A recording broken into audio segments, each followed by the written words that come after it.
ഇന്നത്തെ നമ്മുടെ വായിലിട്ടാൽ അലിഞ്ഞു പോകുന്ന വളരെ ടേസ്റ്റി ആയിട്ടുള്ള റെസിപ്പിയാണ്. ഇത് നമ്മുടെ വീട്ടിലൊക്കെ എപ്പോഴും കാണുന്ന വളരെ കുറച്ച് ചേരുവ കൊണ്ട് തന്നെ ചെയ്തെടുക്കാൻ പറ്റും. അപ്പോൾ നല്ല ടേസ്റ്റി ആയിട്ടുള്ള ഈ ഒരു റെസിപ്പി എങ്ങനെയാണ് ചെയ്തെടുക്കുന്നതെന്ന് നോക്കാം.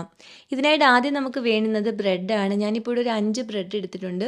നമുക്ക് നമ്മുടെ ഈ ഒരു സ്നാക്ക് എത്ര വേണമോ അതിനനുസരിച്ച് ബ്രെഡിൻ്റെ അളവിൽ മാറ്റം വരുത്തിയാൽ മതി. ഇനി ഈ ബ്രെഡിൻ്റെ 4 സൈഡും ഒന്ന് കട്ട് ചെയ്ത് മാറ്റണം. ഇപ്പം നമ്മളിവിടെ ഈ ബ്രെഡിൻ്റെ 4 സൈഡും ഒന്ന് കട്ട് ചെയ്ത് മാറ്റിയിട്ടുണ്ട്. ഇനി ഇത് നമുക്ക് 4ആയിട്ടൊന്ന് കട്ട് ചെയ്തെടുക്കാം. ചെറിയ ചെറിയ പീസായിട്ട് വേണം നമ്മളിതൊന്ന് കട്ട് ചെയ്തെടുക്കാൻ.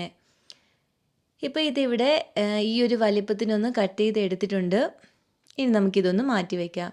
ഇനി വേണ്ടുന്നത് കസ്റ്റാർഡ് പൗഡറാണ്. ഞാനിപ്പോൾ ഒരു 2 ടേബിൾ സ്പൂൺ കസ്റ്റാർഡ് പൗഡർ എടുത്തിട്ടുണ്ട്. അതിലേക്ക് ഒരു 1/2 കപ്പ് പാലൊഴിച്ച് ഇത് ഒട്ടും തന്നെ കട്ടകളില്ലാതെ നന്നായിട്ടൊന്ന് കലക്കിയെടുക്കണം. ഇപ്പം കസ്റ്റാർഡ് പൗഡർ ഇവിടെ നമ്മൾ ഇതുപോലെ ഒന്ന് കലക്കി എടുത്തിട്ടുണ്ട്. ഇനി ഇതൊന്ന് മാറ്റി വയ്ക്കാം. ഇനി വേണ്ടുന്നത് നെയ്യാണ്. ഞാനിപ്പോൾ ഒരു 3 ടേബിൾ സ്പൂൺ നെയ്യ് എടുത്തിട്ടുണ്ട്. അത് നമുക്ക് ഈ ഒരു പാനിലേക്ക് ഒഴിച്ചു കൊടുക്കാം.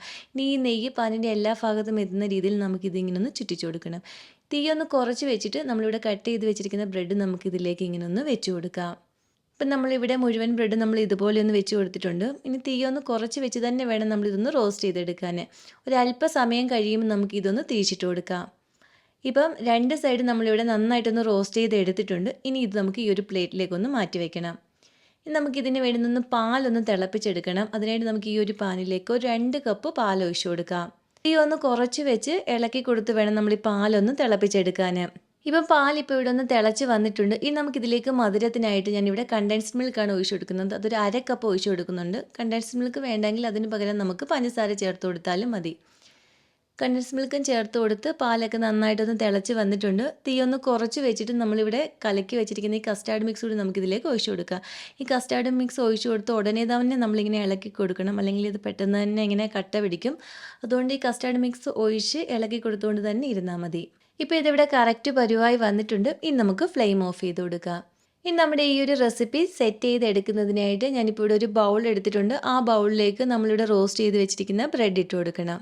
ഈ ബ്രെഡെല്ലാം നമ്മളിപ്പം ഈ ഒരു ബൗളിലേക്ക് ഇങ്ങനെ ഒന്ന് ഇട്ട് കൊടുത്തിട്ടുണ്ട്. ഇനി ഇതിലേക്ക് ചൂടോടെ തന്നെ നമ്മുടെ ഈ ഒരു കസ്റ്റാർഡ് മിക്സ് ഒഴിച്ചു കൊടുക്കാം. ഇതിൻ്റെ ഈ മുകൾ ഭാഗം എല്ലാം കവർ ചെയ്യുന്ന രീതിയിൽ വേണം നമ്മൾ ഈ ഒരു കസ്റ്റാർഡ് മിക്സ് ഇങ്ങനെ ഒന്ന് ഒഴിച്ചു കൊടുക്കാൻ.